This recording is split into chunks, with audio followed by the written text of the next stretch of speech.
You're listening to Food Trucks in Babylon, a Western Seminary podcast. Join Dr. Todd Miles and Dr. Andrew Pack as they talk about theology, culture, and ministry in a post-Christian context.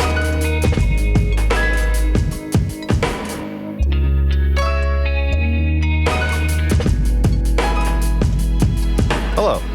We're here with Dr. Taylor Turkington, myself, and Dr. Todd Miles. The only people who call us doctor on a podcast. Right. Yeah, that's right. I've been trying to get my kids to call me Dr. Miles for years, and it's just not going. As a West Coaster, everyone always calls me, like the little children have always called me Andrew, and then you kind of meet other people who are like, especially if they're from other parts of the country, they want, this is Mr. or Miss or Mrs. And you're like, excuse me, 4-year-old child, I am doctor. Doctor. I didn't sit for those exams for nothing. Right. But anyways, we are here to talk about your ministry and the role of theological education for women in the life of the church, and these kind of great big topics. So maybe it would be helpful to talk about BibleEquipping for a minute. Okay. And Great. and go from there. How did it start? BibleEquipping is a ministry that I lead, and I have been just passionate about equipping women to study and teach the Bible for a long time. I've done some of that work here at Western, worked for TGC doing it, and then doing it through BibleEquipping, especially when the pandemic hit, thinking through how do we do this differently? And so for a while doing it all virtual and hybrid, and now doing it more and more in person. But with partnering with local churches, thinking like, how do we come in and equip women in a variety of biblical literacy levels for like a weekend, and bring in some speakers who've been teaching together for many years to do that. And then we also have some coaching, and then these cohorts that run for 7 weeks teaching women to teach the Bible, which are so fun. We have them at kind of a fundamentals level and then a more advanced level. Now, most churches, I suspect, have some sort of women's ministry going on, right? A director of women's ministry, call it whatever you want. They have something dedicated to that. What are you trying to do in addition to complementing what goes on in churches? Yeah, and I think that many times these women's ministries are doing what they should be doing as they're doing discipleship. They are doing care for people, shepherding care. They are allowing women to use their gifts, creating spaces for that, which is great. But sometimes they could use support to think about how do we further biblical literacy, especially when there's different levels of people, of the women that are there. And so what we're trying to do is come alongside and often interact with them, have these phone calls like, how can we help you? How can we bring an event that's going to meet the women of your church where they're at? And so then we really come in and teach meta-narrative, we teach biblical theology, we teach genre, we teach hermeneutical questions for the Bible, but we do it at an entry level for one track and a much higher level for another track for people to be able to also be teaching it to others. So the goal is that we come in and kind of create a space for multiplication. Like, how do we help you pass this on to others is what we're really thinking about in that second track. What would a typical event, or you call them conferences, you call them cohorts? Usually the cohorts are the online 7-week-long weekly things. But so an event is what we call a Learn It, Give It event. So it's a weekend, like a Friday night and Saturday. Learn it, give it. Yeah, so those are the tracks. We learn the scriptures and then we give them away. We don't learn this and then keep it to ourselves. Okay. All the disciples are called to be communicating it to other people, whether that be neighbors or children or coworkers, wherever it is. We're supposed to be speaking the truth of the scriptures. So why should the church be interested in this? Why raise the bar for biblical literacy among women? Why should a church that already has a women's program? What is to be gained? Yeah, and I think that's a question that I get a lot. And even, let's just push away BibleEquipping for a minute, but just in general, why? Because many churches could perhaps do this on their own. Why should we create an event to think about biblical literacy? And if we are calling people to be serving, then we should be also equipping them. The church is called to equip the saints for the work of the ministry. We believe that. And part of equipping women who are gifted disciples for the work of the ministry is to make sure that they know their scriptures. And that doesn't mean oftentimes just hearing it on a Sunday morning, taught, though that is equipping for sure. But how else are they doing this? And how are they doing it in an interactive format? Because we know that people often learn best when they're able to interact with the content. And so that's that's something that we really believe we need to be helping these women do that. And sometimes it might mean that mostly what your leaders need it. The women leaders need to be able to take it a step up because they're able to teach it to others, but who's going to equip them? And maybe your pastors are doing that, but sometimes pastors aren't. Do you think that women are able to teach women more effectively than men would be able to?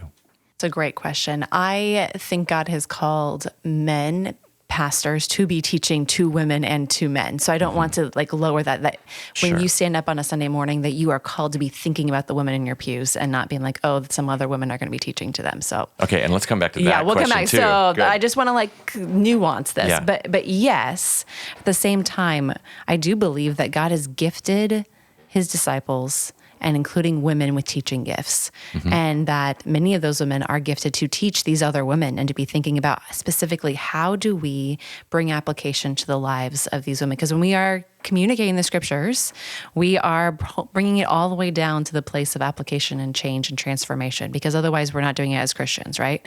We're talking about women who have lived as women, and so oftentimes they can bring that application in a different way. Well, this might be a totally other podcast episode question or issue, but how can a lead pastor or someone who is preaching, and in most of the churches who are probably listening to this podcast, that's going to be a man who is doing that, but they need to speak to the women Absolutely. as women in the congregation, not just as kind of monochromatic Christian, genderless Right. Christian, and how can they do that? Yeah, that is a great question. I think that there are some resources. I mean, I've read Alice Matthews' book about preaching that speaks to women, and think that there are some helpful things in there. But I also think that the best way is for people to be preaching in community. So sometimes that means that there's a sermon review afterwards as a pastor is learning to preach, and that there are women in that review that are talking about where he was able to bring the text to application that spoke to women or not. At my church, there is a team that sees the manuscript before they preach. The elders, as well as me and some other women, we read the manuscript before whoever is preaching preaches so that they can give feedback. And sometimes I have circled things and being like, I don't think you realize it, but this is offensive to women. And it wasn't intentional. Or this application is not going to be able to engage with women. So down here, you need to. Or these illustrations, I don't even know what this means. It's all this sports stuff. I don't know what this whole paragraph means. And some of that is okay, right? Because there's different audiences within there, but you need to be thinking intentionally as you preach. Are you going to lose the women if they don't feel cared for? If you have 3 of those things in a line and they're like, I still haven't tracked with him in 5 minutes. So I think that all spiritual gifts are designed to edify and serve the body, right? It's not for self-promotion or self-enlightenment, but if that's true, then we should be using them in community. Use our gifts in community, which means feedback.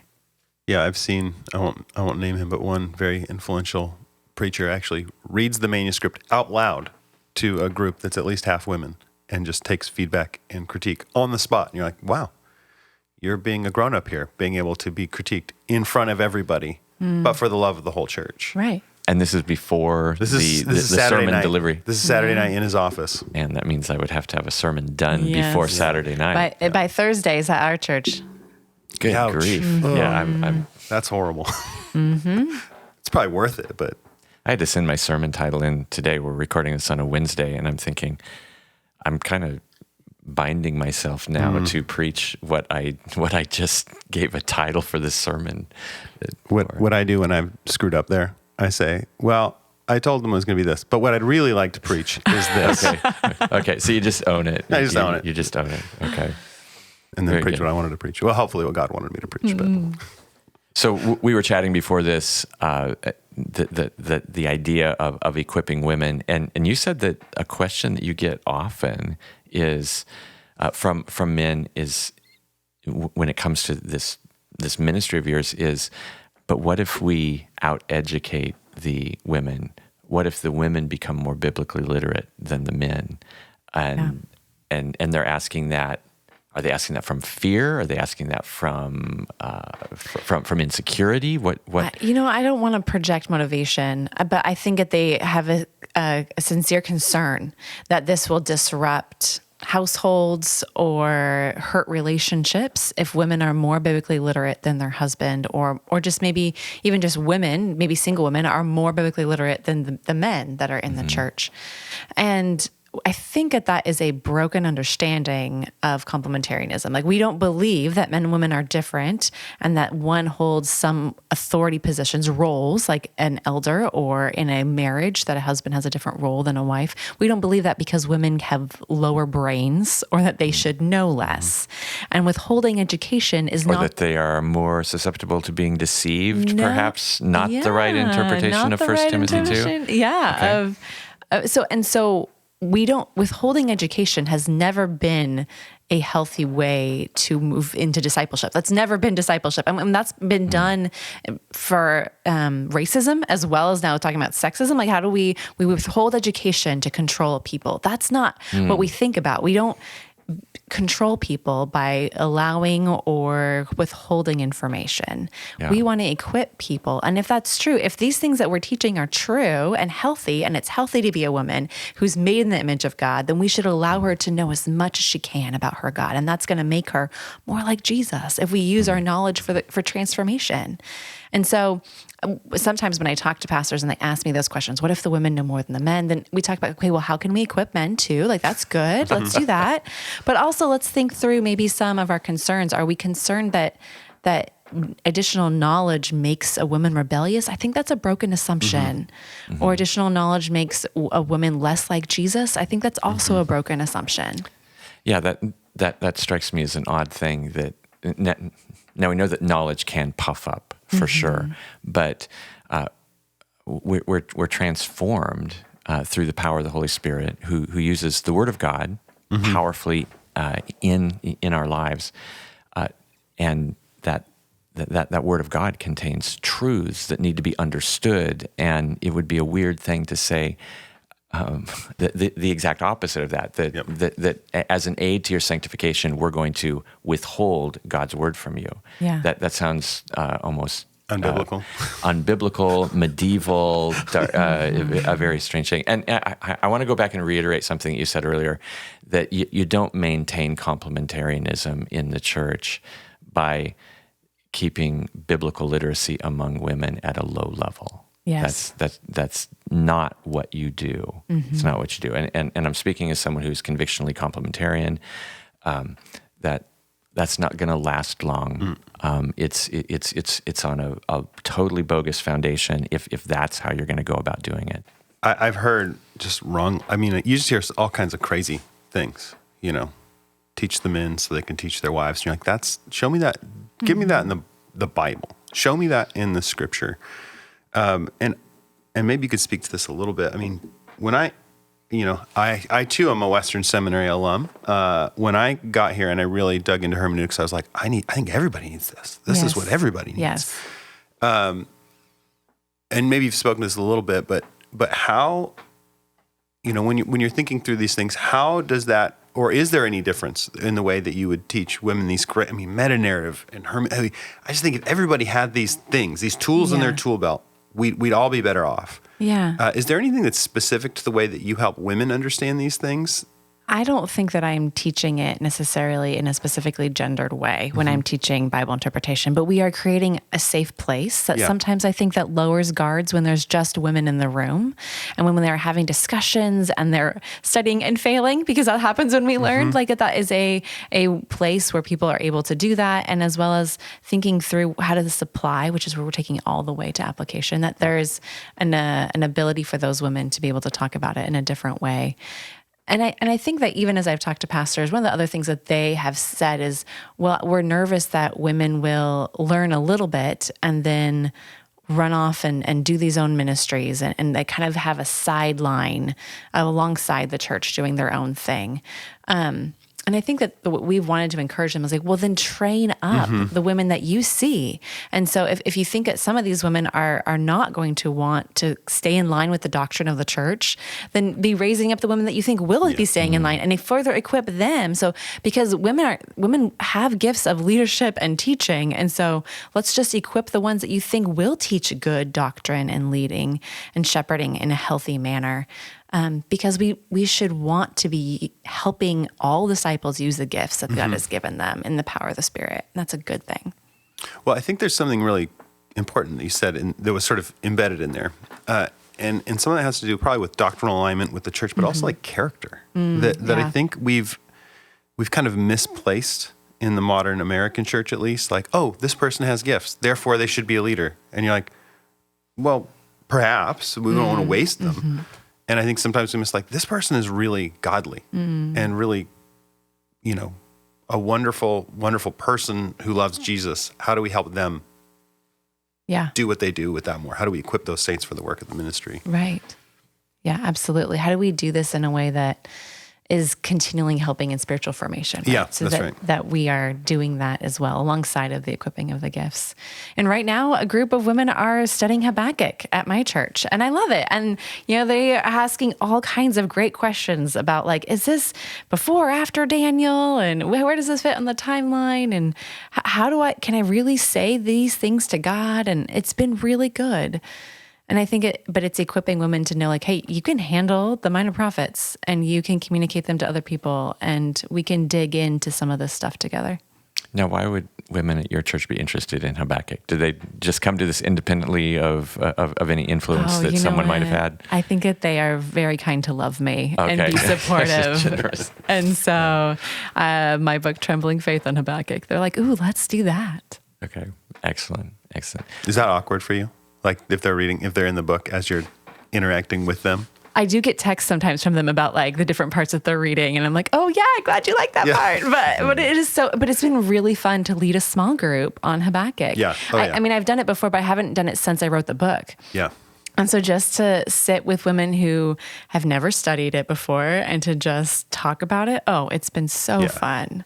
What other roadblocks do you see to equipping women in the church? It's a very broad question. Yeah. I mean, I think that there has been, some of the things I've said that men hesitant towards it, but sometimes women are hesitant as well. Like, do I need to have this? Should I have this? Am I able to have this? And so trying to push through some of those things, but then on kind of one culture, there's that like, yes, God has called you to this. Yes, all of the scriptures are yours, and he's called you to use your mind to know him. But then there's this other side, I think, also of like, this doesn't feel very relevant. Like I should be spending more time serving the Lord, or like doing like acts of caring for people.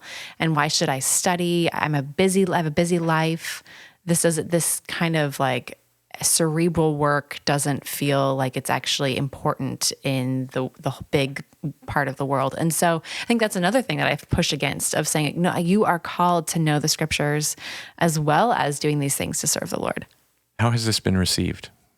Is there a hunger for this, do you think? Yeah, it's been, I think one of the most beautiful things have been in these cohorts, these Bible teaching cohorts, where for 7 weeks sitting with these women, most of whom are all over the United States. We have them in Canada, we have them in Guatemala, we have them across the U.S., and we're talking about how to move from a text into a message. So how do we write an exposition and teach to the groups that we're teaching? Some of them are high school teachers and are teaching it in theirs. Others are teaching women's groups. Others are teaching high schoolers. So it's just kind of a variety.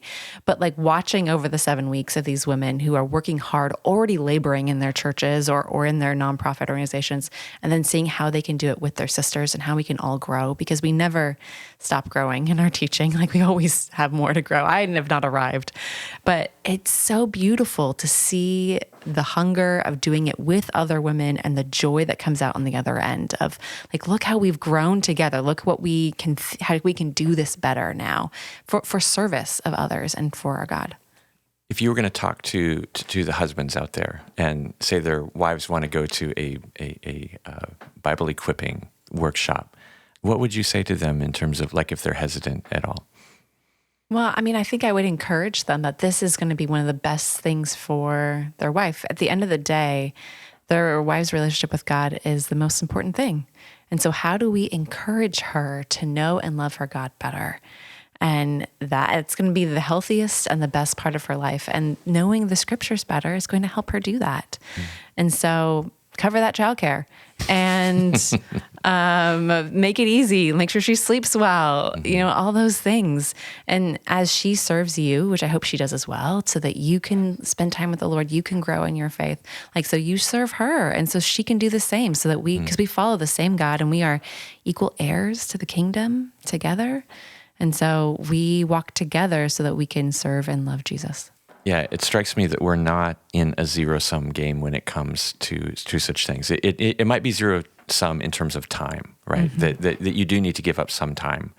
But it's not like growing in godliness is going to have a negative impact on the husband-wife relationship at all, right? The family. I mean, it seems like a pretty good investment, even if you're thinking about it just selfishly. Yeah. Right. If someone's so let's say there's a pastor who's listening to this and they come to the sober realization, we are not doing well by our women here. Maybe they're realizing, wow, yeah, it's all illustrations that don't resonate with the majority of women, at least. Or, our women's ministry we're not serving them in like a coaching way. It would be like one or two first steps you would say, well, here's how you can change that. Yeah, that's a great question. I think maybe one of the first steps would be to be paying attention to the women leaders in your church and maybe even give them access to the pastors or elders of the church. Like, how could you have a small group meeting with them where they could give some input, either into, we don't have to go through every sermon, but maybe just a meeting being like, hey, I've noticed that I haven't been doing really well preaching to women or serving women in my sermons. Can we have a meeting and talk about it? And just see some of the godly, Jesus-loving, serving women, invite them into a meeting, open the door for their voice, and then ask them, how can we further equip you? What are the dreams that you have to serve this body and the women here? And I bet that there are some women in your church who have dreams about serving and equipping the women. So ask them what they want, what they need. They might need some money for books. I mean, maybe, okay, we'll start with a book study. Like, here's a book we can read together that helps us grow in our biblical literacy. Awesome. There's so many books that we could use. Or like, let's start with a Bible study. And then maybe they want to do a cohort of mine, or they want to take a class somewhere. There's plenty of places to do that. At Western Seminary. I've heard they offer classes. They do. I've heard they offer classes. But I mean, even if there's these women who, like, maybe they wouldn't even finish the degree, I would hope that their church would support them to come and take some classes here, because they are going to be equipped for the service that they're doing, especially if they're in volunteer roles. Awesome. And so what does it look like for you to listen to the women, to support them, to see what they have, and maybe even coach them, offer them some coaching? Like, can I give you some ideas of how I would think about equipping or teaching, and have a dialogue that men and women are designed to work in companionship, right? In a really healthy, beautiful way. And sometimes we've forgotten how to do that brother-sister relationship in ministry. I think that can really show off the goodness of God when we do it well. I was going to ask Todd, how have you thought about equipping women? Because I've heard you talk about it multiple times. In the classroom? In the classroom, or in your office when I was, ranting about how we should probably equip women, and I was a, master's student trying to figure out how this all worked. Yeah. Well, first off, I have a lot of women in my classes, obviously, or it might not be obvious to everyone, but frankly, on-campus classes, the majority of my students right now are women. That's great. I don't know what it's like online at Western Seminary, but it's about 50-50. About 50-50. Because I was the only woman in my classes most of the time. Oh yeah, I think like my spiritual formation intensive this spring was predominantly women. Yeah, and I'm not surprised by that at all. And there's some discussion that we do at the front end, and where I want every woman who's there to say that you belong here, and I'm glad that you're here, and it's a real honor for me to be able to teach you. There is an irony, at least in the recent history of the church in America, the conservative church in America, which is that most churches are majority women. It's always been that way. It's always been that way. The early church was castigated by the Roman elites as being Christianity was a religion for the poor, for the uneducated, and for women. And so women have always made up the majority of churches, and I don't think that's any different today. And when it comes to like Monday through Saturday ministry, like Bible studies, I suspect most churches, the majority of the Bible studies are women's Bible studies. Mm-hmm. And yet it feels like there's something missing in that historically, which is why I've always been super encouraged by what you're trying to do, and kind of let's raise the bar, and that talking about things like hermeneutics, which is just a really complicated word for common sense reading for the most part, right? In my hermeneutics classes, I usually say, I'm not going to teach you anything in this class because you already know how to interpret written language. I just want you to be intentional with it. And most Bible study areas, as you know, occur when we do things with the Bible we would never do with any other kind of written or verbal speech. And so I think I'm always glad when there are women in the classroom, because I think there needs to be a raising of the bar a bit. At the risk of being offensive, I think we need to get past maybe like a teacup theology, and delve into these deep, significant truths. And I think there is a very strong sense in which I would freely admit that women can probably teach women better than I can, mostly because not because the content and the facts change, but the application changes. And what resonates, I don't necessarily know. Now, I have to work at that, because I have the honor of preaching at least every other Sunday to a group of people, and the majority of them, like every other church in America, feels like are women, and I don't want to waste their time. I think just being there and feeling welcome, and that there's a place at the theological education table for learning. And I think what you just said, just to articulate it again, is that there isn't a different bar for how we handle the scriptures if you're a woman or a man. And so we should equip women to use the scriptures well, just as we would equip a man to use the scriptures well, so that whether someone is teaching a large group, a small group, or from a pulpit, they're handling the scriptures with care to honor the Lord. And so we call women to do that, and that's a good thing. Well, Taylor, thanks for coming and talking about this with us. I deeply appreciate it. I'm grateful for your ministry, and I'm grateful for your service to Western Seminary as well. So thank you. Great, thanks for having me. If people want to find that, it's at BibleEquipping.org. That's right. Okay, good. Yeah.